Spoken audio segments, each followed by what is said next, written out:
Hi, I'm Rob, and in this Puzzle Quest 3 video, I'm just going to go over some very basic gem matching logic, as well as show you how you can go back on your moves if you think you've made a mistake, and how you can end your turn early if you think there's no more viable moves, or the next move may actually set up the opponent or something like that.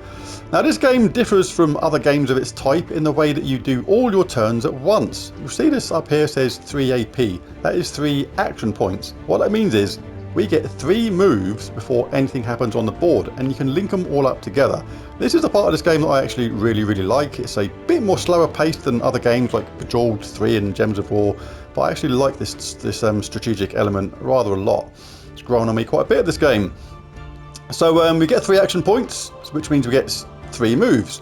So let's say we do something like that. As you can see, that has taken the action points down to 2. So that is 1 action. We can do something else and then something else. Let's do this one there. And we've got 1 left. The next move, if we made this blue match here, then that would be all our action points done. Then the game would continue. These gems would explode. And we'd collect any mana which is relevant to our character. This guy is an assassin. This spell uses a purple, mana cost of 110. You get 10 points per gem matched of that same colour. So this spell here, which is green, mana cost 125, means we would collect 30 mana towards that spell. So you think, hang on, so why am I matching red for? That was a bit silly, I'm being a bit daft here, that was a bit of a waste. And some people would just carry on and make that match there and then just waste some of these points.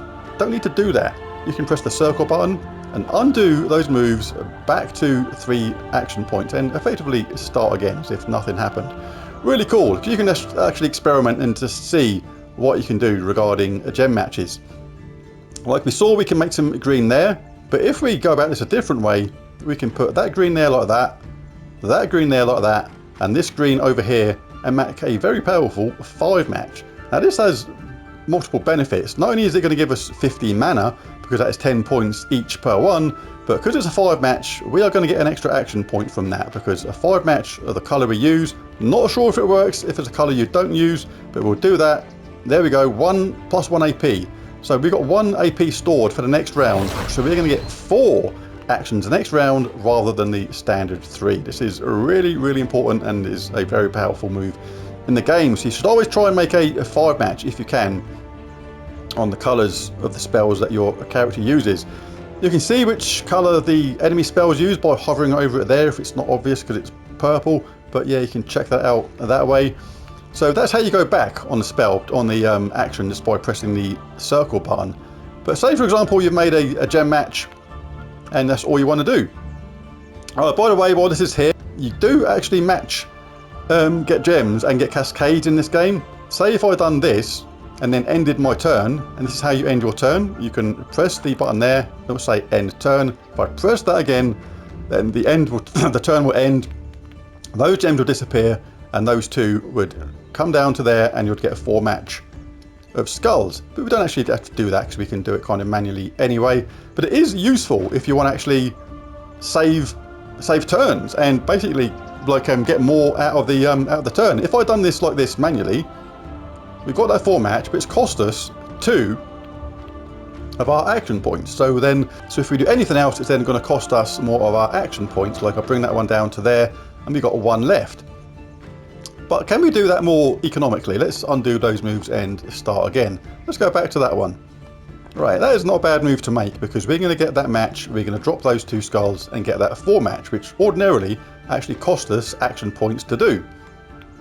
Don't need to do that. Let's say if we can do something like that at the same time. Like our character doesn't actually use red, but say it did, or say the enemy used red mana, you can do that, take that away at the same time. So that'll do for me. Let's collect this green mana. Let's make these drop down to there and get that nice 4 match. We'll end our turn manually because we don't want to spoil that move there. And there we go. Look at this cascade. Very good indeed. Get that nice skull hit, and the enemy gets their turn next. And we go again. Alright, so what can we do from here? Again, you're always looking for 5 matches or more if you can. This is a big gem here. This has been created because we made that big line of green a minute ago. This is always good to do when your character uses a mana which the enemy doesn't. Let's see what we can do. Let's move that one to there. Oh, let's see. The mechanics are a bit weird on this game. Sometimes they don't work as smoothly as you'd hope, but maybe that's on purpose. It probably isn't, but I'm just being generous with the mechanics. Alright, so what else can we do? We can get an extra skull hit. And then we can get another skull hit. We'll use our last turn there, so we get a big skull hit. That's like 4. And we've done that nice match at the same time, and that's charged our green spell up. And there you go, we've taken the rat out anyway. Deaded! So that's how you do basic gem matching in the game, how you can go back on your moves if you think you've made a mistake, and how you can end your turn early if you think it's necessary.